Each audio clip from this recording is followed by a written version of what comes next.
Are you guys excited for the new Guilty Gear Strive game and open beta that's coming out soon for PS4 and PS5? As someone completely new to the series, I couldn't be more hyped. You see, I've been playing fighting games my whole life, and Guilty Gear is a fighting game that I've just never managed to get my hands on. So today I wanted to go ahead and take a look at the new starter guide for Millia Rage that Arxis went ahead and posted. I figured it might be fun in order to go ahead and take a look at this from an outsider's perspective as somebody who's never played the Guilty Gear series and see what's up with this game. Give you my thoughts, my perspective that might be relatable to anybody else who hasn't played the game as well. And for those guys who have played the series, you guys can teach us a little something. Because I gotta be honest, seeing this game, it looks beautiful. And Millia looks absolutely stunning. They begin by showcasing some of her moves. The first one being Bad Moon, which as she arcs herself down towards the ground with this rotating attack. This is a move that can only be performed in the air. I like how this girl's hair just turns into stuff like what?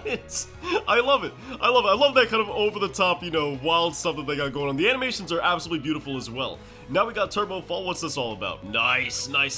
That's looking a lot like what Kefla has. Now the tandem top move looks a little bit interesting to me because when I look at it, it has like these two different phases, right? You shoot it out and it's not really active. It's not hitting. Now the actual slash version looks to just be instantaneously hitting the second you send it out. But the stronger version has a little bit of a startup, which, like the commentator says, is good for Oki, hitting the opponent when they get up off the ground. But there's something that if you're reckless and you just throw it out there for no reason and the opponent's not actually occupied, I feel like they're gonna easily jump into the air and counter you while avoiding the attack. So this is something that you're probably gonna want to be a little bit more cognizant when you're throwing out. You're not gonna want to just recklessly throw this out there, it looks like. But you guys who are more seasoned players, if this is something that she's had in the past, let me know, because I mean, I have no idea how that's gonna work. Then they show us this move right here where she slides on her hair. I get strong Bayonetta vibes, man. I loved that about Bayonetta, and I'm loving that about this character right here. I love the over-the-top wild, you know, like hair transforming into stuff animation. It's absolutely beautiful. But this move, like the commentator says, is gonna be great for getting in on your opponent. In one of the other gameplay footages that they showed us, we actively saw Ramlethal jumping over this attack. So it's something that if you do full screen, you might find yourself getting punished. I wouldn't just recklessly throw this out there. Rather, instead, waiting for my opponent to heavy commit into something and then going in for this. As this appears to be a high committal move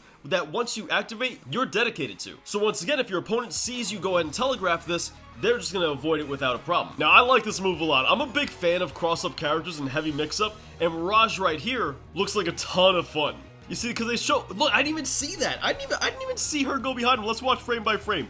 You can see this right here. Zato here is over here blocking, doing his thing, and Millia just goes behind him. Look at that. You can't even see her. She's completely eclipsed by his massive muscles. And by the time he rotates over to correct the direction, his entire shadow shield thing completely was blocking her. Now granted, you'd see him change direction and you'd know that he's on that side, but you still can't see what she's up to next.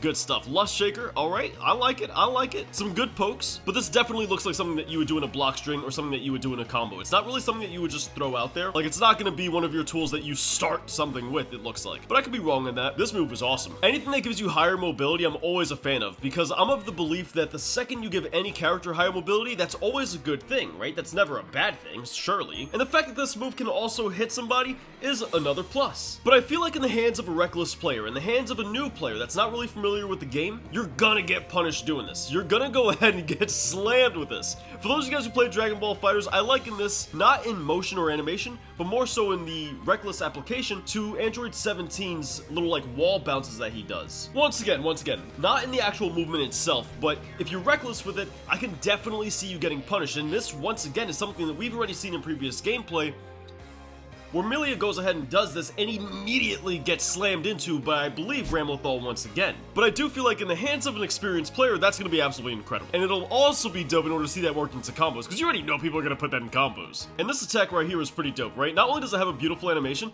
but they do show it being used as similar to a DP, where Zato knocks Millia on the floor, and she immediately gets up with this angelic hair and blasts right through him. And then they show off Septum Voices, which is like a double quarter circle forward into the slash attack here. I already know I am too irresponsible to have a move like this in my arsenal. I'm definitely gonna be that moron who throws this out from full screen and expects it to work. And then when I get punished, I'm gonna be surprised. But I like the fact that this chick has a lot of mobility. And in any game, I'm a massive fan of mobility. So I might just main this character. I'm not sure yet, because there's a couple of others that look really interesting to me, but so far, she's really appealing. During the beta, you're gonna have access to a bunch of characters from the game. I believe there's only like 2 characters you're not gonna be able to play in the entire roster. Now, while I won't be able to play the beta because, you know, I got a PC and an Xbox, but But once the full game comes out, you best believe I'm trying Millia. I definitely want to get my hands on Ramlethal, Faust, and Giovanna. Those are like the 4 characters that look the most interesting to me. But who knows, I mean, you know, when Dragon Ball FighterZ first came out, I wanted to play Vegeta, and I ended up playing Nappa, so